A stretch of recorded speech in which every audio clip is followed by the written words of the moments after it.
Foundation ఉంది. దాని ద్వారా ఆక్సిజన్ సిలిండర్లు కానీ ఇతరత్ర కార్యక్రమాలు వాళ్ళు చేశారు.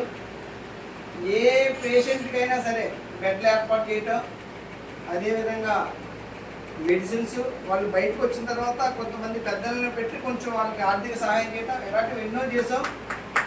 ఒక ఇంజక్షన్ కొనాలంటే పేదవాడికి 10,000 పట్టేది, 10,000 నుంచి ₹1,00,000 కూడా కిమ్స్లో కూడా తీసుకున్నాం. అటువంటిది ఊరికి పెట్టి కార్యక్రమాలు చేయించాం. దానికి ముఖ్యంగా బాగా సహకరించింది ఎవరంటే గౌరవ మంత్రివర్యులు వెస్లూప్ గారు.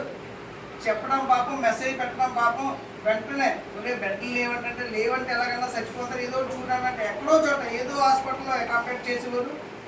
అదేవిధంగా ఆక్సిజన్, ఇంజక్షన్స్ మొత్తం మ్యాక్సిమం ఆయన. తర్వాత మా గౌరవ ఎమ్మెల్యే కొండాలి సతీష్ కుమార్ గారు, ఆఖరికి చిట్టుబాబు గారిని కూడా 2-3 సార్లు వాడుకున్నాను. అన్న చిట్టన్న ఇలాగ ఇద్దరు పేషెంట్కి బెడ్లు లేవన్నా, మంత్రి గారు ఇప్పటికే 50-60 మందికి చెప్పారంటే కొంచెం చెప్పండి అంటే చెప్పి ఒరే పలానా హాస్పిటల్కి తీసుకెళ్ళండి వాళ్ళు ఇది చేస్తారంటారు.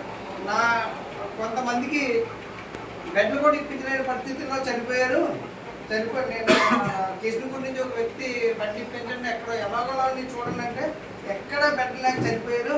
నేను ఇప్పటికీ అది మనసులో మెదులుతూ ఉంటుంది. ఇలా ఎవరికైనా ఇక్కడే కదా ఆరోగ్యపరంగా ఎవరికైనా ఏదన్నా సమస్య ఉంటే ఆఖరికి ముఖ్యమంత్రి గారి దగ్గరికి కూడా తీసుకెళ్ళి వాళ్ళకి సర్జరీలు చేయించడం కానీ, క్యాన్సర్ పేషెంట్కి ఆర్థిక సాయం చేయించడం కానీ అన్ని విధాలుగా నేను అంటే నా జేబులో అయితే చేయలేను, కానీ ప్రభుత్వ పరంగా ఏ కార్యక్రమం చేయిస్తాను. ఎక్కడైనా ఎవరైనా ఈ కాన్స్టిట్యున్సీలో ఎవరైనా ఆరోగ్యపరంగా ఇబ్బందులు పడుతుంటే ప్రభుత్వం ద్వారా ఎంతైనా చేయిస్తాను. దానికి రాష్ట్ర ప్రభుత్వం కూడా బాగా సహకరిస్తుంది. ఈ సేవా కార్యక్రమాలు చేయడానికి భగవంతుడు నాకు ఈ కార్యక్రమం చేసినందుకు ప్రత్యేకంగా దేవుడికి, మిగిలిన నాకు సహాయ సహకారాలను అందించినటువంటి రాజకీయ నాయకులందరికీ ప్రత్యేకమైన కృతజ్ఞతలు తెలుపుకుంటూ ఇటువంటి కార్యక్రమం నేను చెప్పుకోవడానికి అవకాశం కల్పించిన సోదరుడు జాన్ గారికి ప్రత్యేకమైన అభినందనలు తెలుపుకుంటూ భవిష్యత్తులో ఏదైనా ఎవరికైనా హెల్త్ ప్రాబ్లం వస్తే నా దగ్గరికి రండి, నేను గవర్నమెంట్ నుంచి నేను చేయిస్తాను. అయితే ఇప్పుడు ఎలక్షన్ కోడ్ కాబట్టి కొన్ని పరిమితులు ఉంటాయి, అవి చేయలేము. ఎలక్షన్ అయిపోయిన తర్వాత ఏ ప్రభుత్వం ఉన్నా నాకు 2-3 క్యాబినెట్ మినిస్టర్లు తెలిసిన వాళ్ళే ఉంటారు కాబట్టి నేను ఖచ్చితంగా ఇటువంటి కార్యక్రమం చేస్తానండి. మరొకసారి సోదరుడు జాన్ గారికి ప్రత్యేకమైన జైభీములు తెలుపుకుంటూ థ్యాంక్ యూ బ్రదర్.